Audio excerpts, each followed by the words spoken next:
Hey fabulous people, I've got another episode for you regarding queer characters in animation. This time I'm going to be going over the relationship between Korra and Asami in Avatar The Legend of Korra from Nickelodeon. The first season, episode 4, is when Korra and Asami first meet, but at the time Asami was in a relationship with Mako, a friend of Korra's who she had a crush on. This led to some tension between them, primarily on Korra's part. But in the 7th episode of Season 1, Asami takes Korra for a joyride in her little race car, which both girls find very exciting and fun, and they both discover that the other enjoys high excitement and energetic activities over more traditionally feminine hobbies, and Korra admits that she'd had Asami pegged wrong.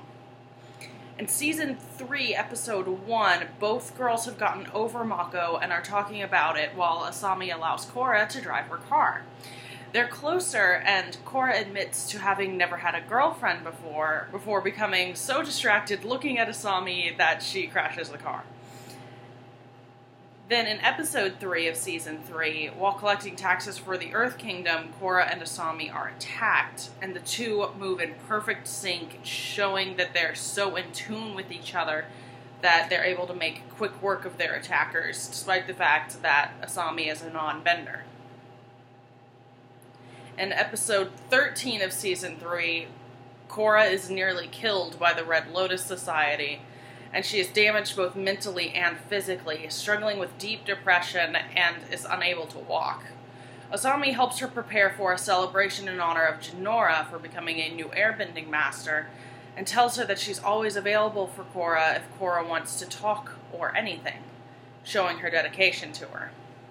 In Season 4, Episode 7, after Korra has taken time off to recover from her ordeal with the Red Lotus Society, she returns to Republic City. Asami greets her with a hug and compliments her new short hair, which makes Korra blush. While Korra is brooding over her place in the world and if she can truly be a force for good, doubting herself and worrying over being a danger to others, Asami seeks her out and encourages her, reminding Korra of all the good she's done over the years. And finally, in Season 4, Episode 13, Korra and Asami are discussing everything that's happened to them over the course of the full series, and Asami admits that she'd never be able to get over losing both Korra and her father on the same day, showing how important Korra is to her.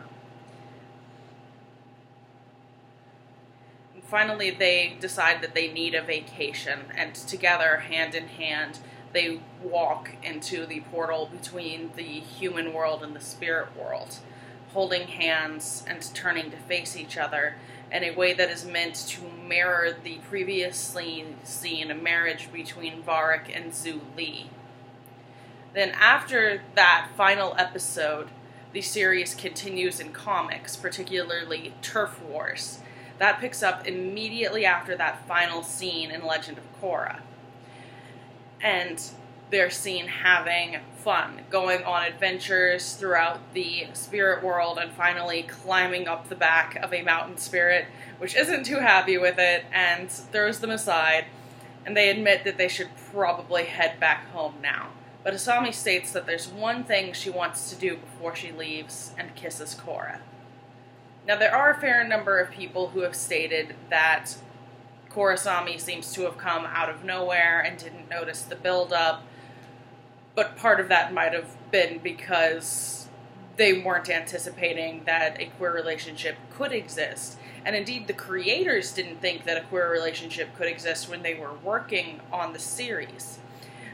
Michael Dante DeMarto and Brian had stated that they had intended for it to happen and had been playing around with the idea since Season 1, but they didn't think that Nickelodeon would allow them to do it. Then towards the end, they realized they should ask, and they pushed to see if they would be able to have Korra and Asami end up in a relationship together, and it was agreed that they could enter the spirit world holding hands and allowed the romantic music to be played, but the kiss was ultimately not allowed by the network. That said, it did show that, in the eyes of the creators, Korra and Asami were both bisexual women, and their relationship is canon to the series, according to the series creators.